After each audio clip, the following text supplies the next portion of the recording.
I hope that picked everything up. It should. So yeah, right. Oh, God. All right. Hey, everybody. Welcome to another Schlender 5. You know, I got to come up with a name when I have my friends come over and sit down. But Honestly, I'm surprised you didn't go with Bukkake Brothers. no, Schlender 5, Schlender 5 is also a vulgar joke, though. More apropos. I'm joined by my buddy, the one and only B-Dubs. He's what the world needs now and what there's just too little of. And we were talking back and forth. We've been friends for a long time, big nerds. And I was like, hey, you got to come over sometime. We haven't seen each other in a couple of years. Oh, jeez. Yeah, I know, right?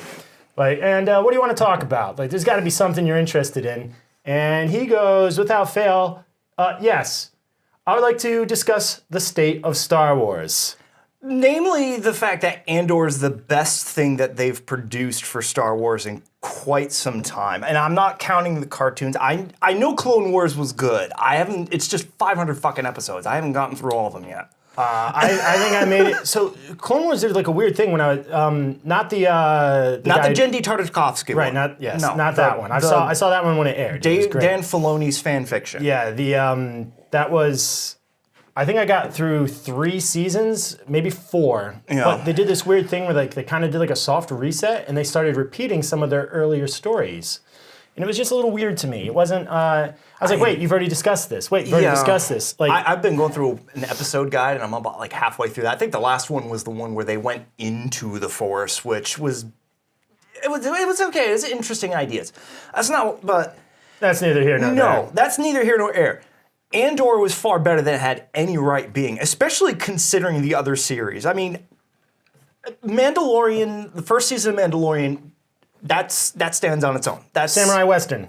Perfect. Yep. It's all gun for We hire don't kind of discuss thing. season 2. Whoa. Actually, there's one thing I want to say about season 2 real quick, but I'm not sure if it'll fit in later, so I'm going to shoehorn it in now. Absolutely. They shouldn't have had Luke Skywalker pick up Grogu. No. They shouldn't have named him Grogu, and they shouldn't have had Luke Skywalker do it. Tell me this wasn't the perfect chance to introduce Kyle Katarn. From like the Jedi Dark Forces games. Anyone else. Step away from the Skywalkers. It's nostalgia bait. Everybody recognize it as nostalgia bait. And you hamstring yourself story-wise. You really do. Because it's such a huge galaxy. Right. And I think that's probably, and this might actually get us right back on track, I think one of the reasons why we like Andor so much is it's not a Skywalker story. No. It's completely separate from anything. It's fleshing things out. It's here's what else is going on. Here's what all of these themes really mean in context. Like, we know it's like, rebels versus empire. We don't really know what rebellion means. We saw like a bunch of people fighting the good fight, but we didn't like get to see the nitty gritty, like the dirty stuff, just like what brings people to become rebels. And it's like, is that an easy decision to make? It can't be. No. You've got an entire galaxy ruled by the Empire that will hunt you down the minute you start saying boo, and it's just That was one of my favorite parts about Andor was actually seeing the Empire be like a bureaucratic state. Oh yes, with the ISB. Oh man, the ISB was.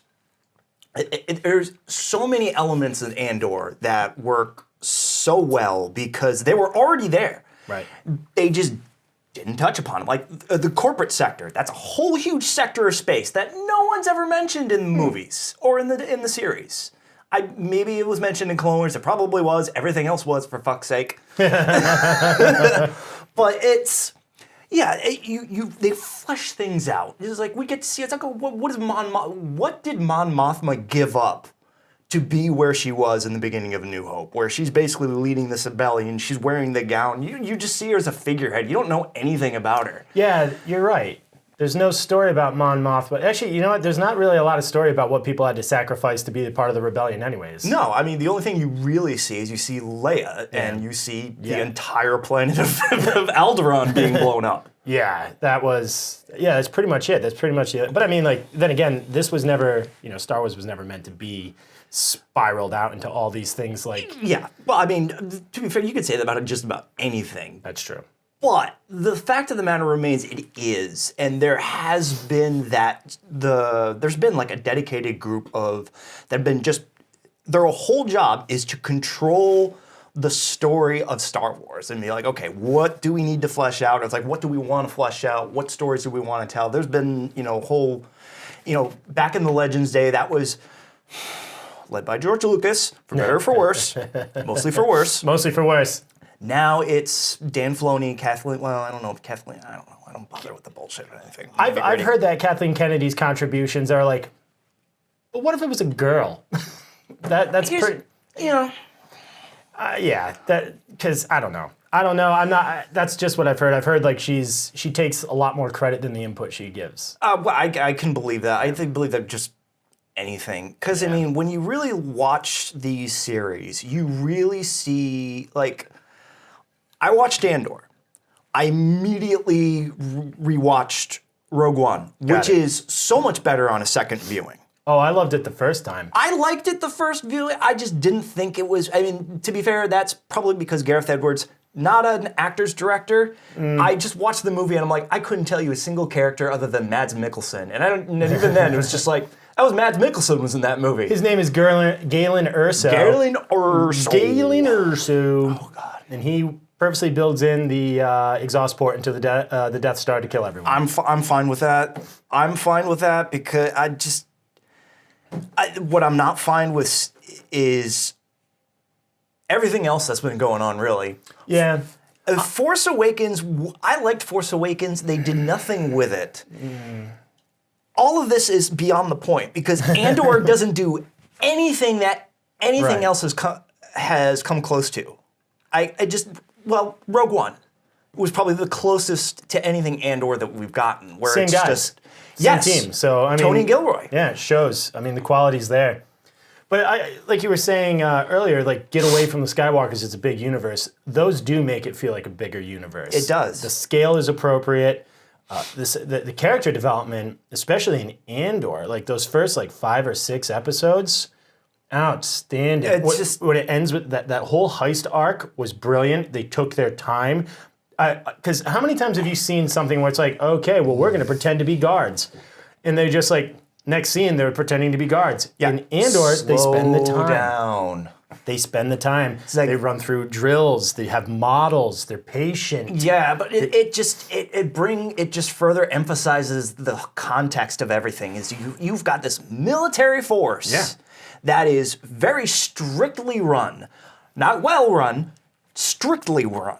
Yeah. And then you've got people that are just trying to go up against that. The big problem is that it's just this big, massive behemoth of a thing.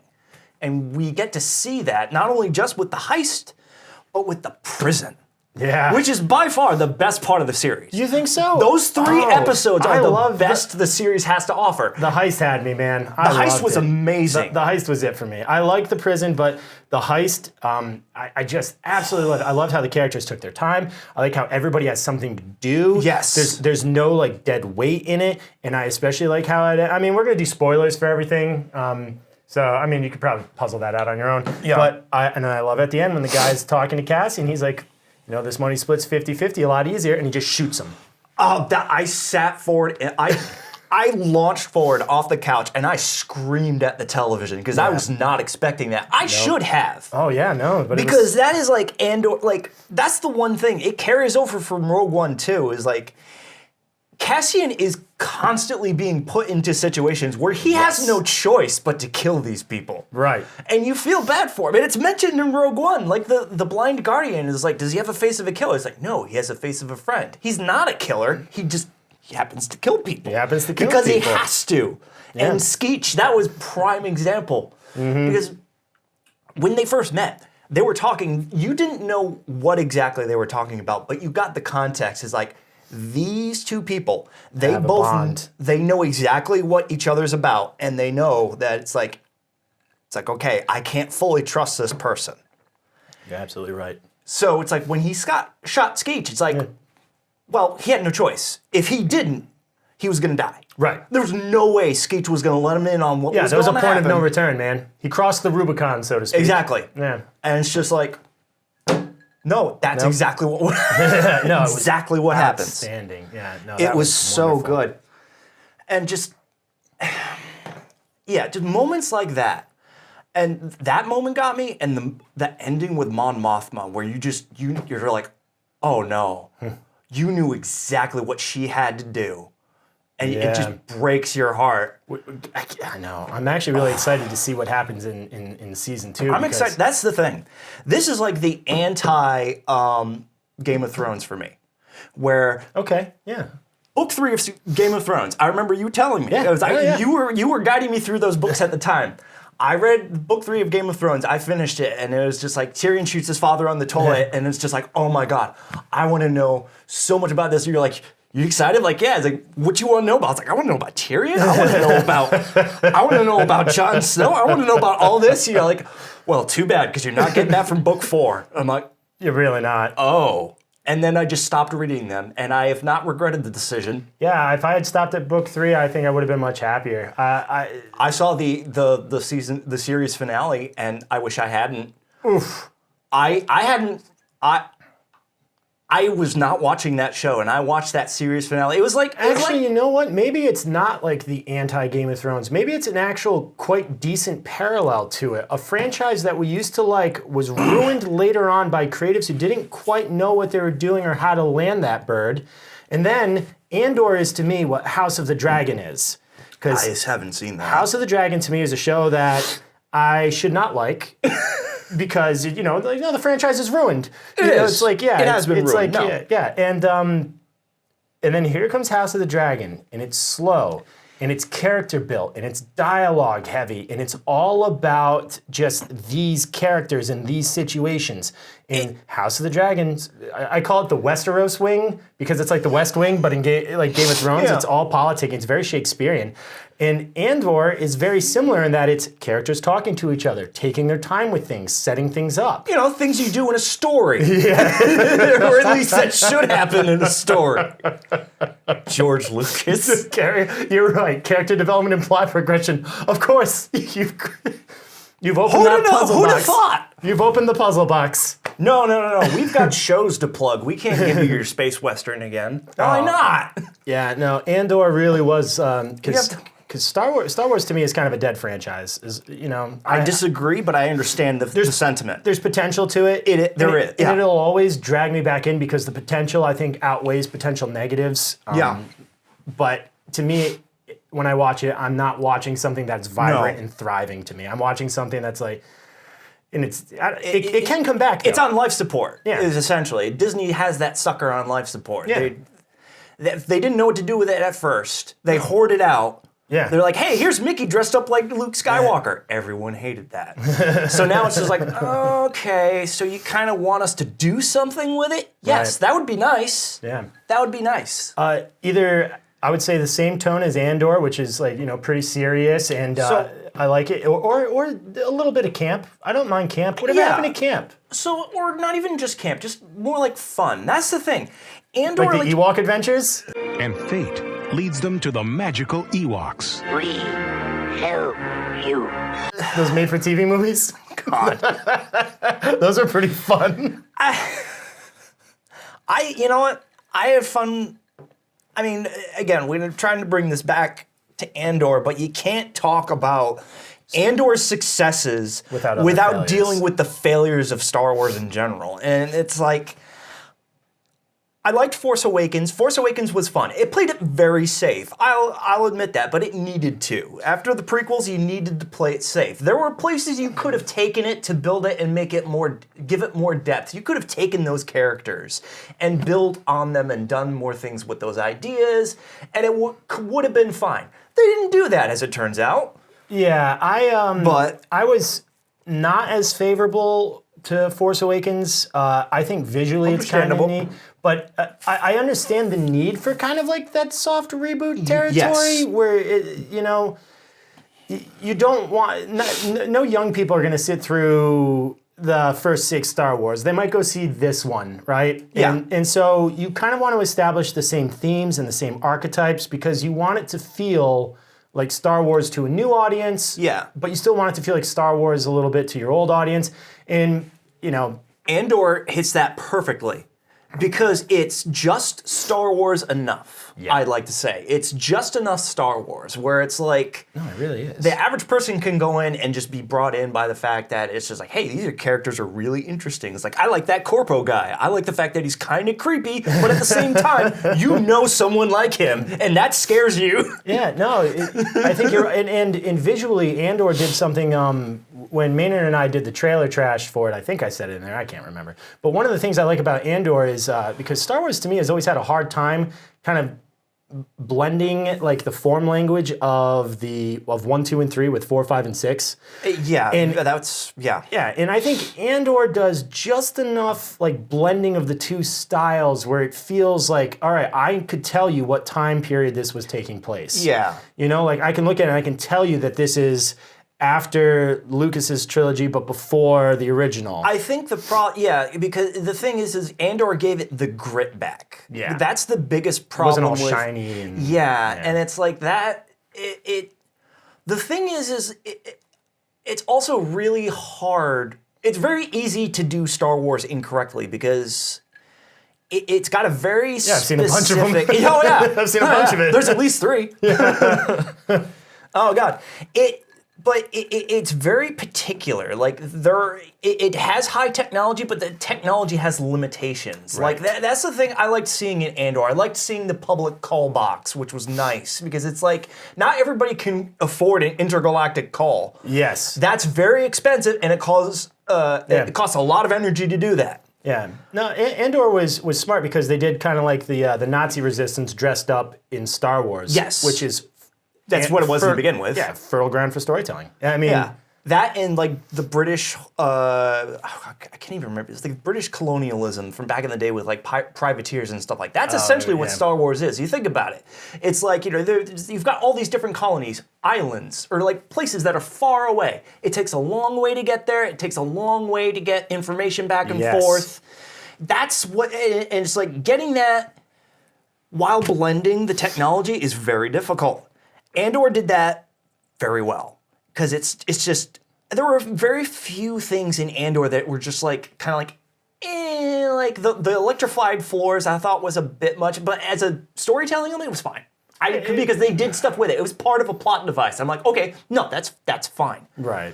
That being, that was like I said, the prison's my favorite part of the show. So that the fact that that's my Yeah. only real qualm with the prison says something. I don't have too many qualms with it. I watched it. I waited until it was finished so I could binge it because I watched. Yeah. They did the first like 2 episodes or 3 episodes they It's dropped only in like a row. 11 episodes, right? Yeah, it's not a lot. And so I watched the first few ones that they put out all at once, and I was like, oh, now I gotta wait. Yeah. No, thank you. So I waited to them all to wrap up, and then I just kind of sat there and binged through them, and it makes for a very satisfying binge. It really does. The only thing I can say is that the ending is kind of like, it kind of flounders. I mean, Oh yeah, it's a nothing burger ending because Yeah. How do you? I mean, like, so how do you end this show trying to establish stakes? I don't even think you try because we already know how it Yeah, ends. End on a character beat, and instead they tried to do like a cliffhanger. Yeah. Really what they should have done is they really should have made Mon Mothma's arc that be like the big, I know Andor's the main character. Right. But that is such a stronger place to end that show. I would have ended it with the introduction of K2.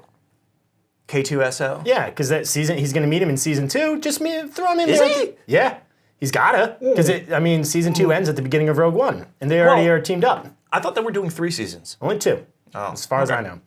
But I would have ended it with the introduction of K2. And like, okay, now we have a character to look forward to. Yeah, K2 was one of the better parts of Rogue One. Yeah. The thing is Andor and Rogue One, When they're Jin really shoots them, did you not know that was me? It's like, oh. Andor is basically what Rogue One really wanted to be, and really what Rogue One could have been if it had a better director at the helm. Well, because in my assessment, Tony Gilroy, he's the showrunner, he's not the director of every episode. Right. But just in general, like Yeah, his tone is through it. Yeah. Yeah. Andor has so much more better direction and performance than Rogue One did. And Rogue One's no slouch, but Gareth Edwards is not an actor's director. No, He's I not. agree with you. And that's He's very visual, and that's fine. It was a war movie, and that's exactly what it needed to be. was a war movie. And it was amazing. That's exactly what it was. We walked out of the theater. I remember my mom goes, "Oh, they finally put the wars in Star Wars." And like I said, it really does sit better on a second viewing. Oh, I've seen it several times. It is my favorite of the Star Wars films because it's. Really? That includes. I don't include the original three. Okay. I don't include the original. I don't include the original three. Those are like different. Jedi. I mean, well, not. I like Jedi. People always say that's the Jedi weaker too. of the. It is the weaker of the three, but that's not like people give it more shit than it deserves. I actually, you know what? New Hope for me sometimes drags. If I'm being honest. Empire, I really like. I really like Empire, but like Jedi is like it's fun. It's a popcorn movie. Oh yeah, and it's a good way to end the trilogy before George Lucas put his fingers back into it. Well, I mean, George Lucas' fingers was always there. The problem was when he like went to original... do the re-releases, and they had a whole new Force Ghost. Well, yeah, scuttlebutt is he did that so he didn't have to pay his ex-wife royalties because she's the one that did that final cut on New Hope. She's the one that made New Hope. Not George Lucas. Well, not just her alone, but right, yeah, everyone else who was around. But he directed that one too, right? Yeah. Oh, kind of like how Spielberg was a producer on Poltergeist. Even though he was Exactly. Yeah, got it. Exactly. Everybody knows he directed it. No. Anyone who has seen A New Hope and any one of the prequels can tell you that those two movies were directed by completely different people. Do you have any other thoughts on Andor before you want to jump into some of the other things? I know I see you have some notes. Isaiah, just it's very personal. Like nothing else, any other no other Star Wars media has been. Okay. In terms of like visual media, like some of the books get pretty personal, but like we're not counting the books.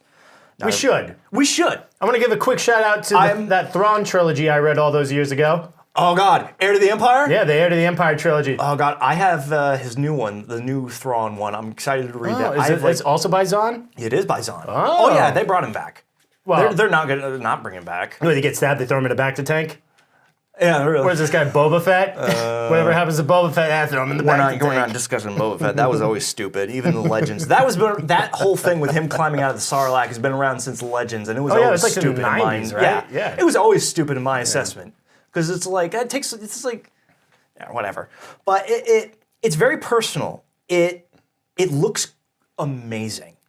Like I watched, in comparison, right. I watched Kenobi. I regret that decision. Oh, I regret it deeply. But you could tell, it looks so much better than Kenobi. Kenobi doesn't look bad. No, some of it's pretty neat looking. Some of the CGI is kind of iffy.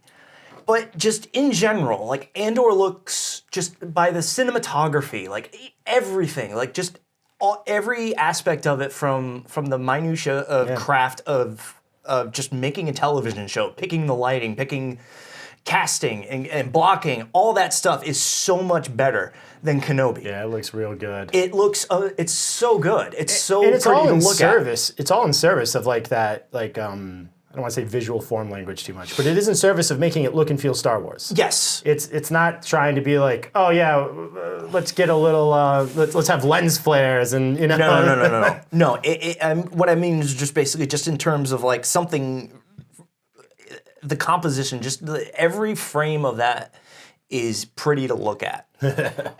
You're not going to get like the reverse shot in the prequels where it's just like a long, flat, wide open. You can tell it's just two people standing in front of a green screen. You're not going to get that. All over those movies. There's so much that's the other thing too. I can honestly not tell what is green screen and what isn't in Andor. Like in Mandalorian, just knowing how Mandalorian was made, you can tell. Yeah, usually the backgrounds. But Andor, I couldn't tell you. I honestly couldn't. I mean, there were some shots I knew were CGI, but just like if you showed me a frame out of that show, I couldn't tell you which shot was on. They probably did a lot of practical set. stuff. Probably. I mean, and that's the other thing. They put a lot of money into this. That's the thing. It benefits from it. Did they put a lot of money, or did they just spend the money that was put in well?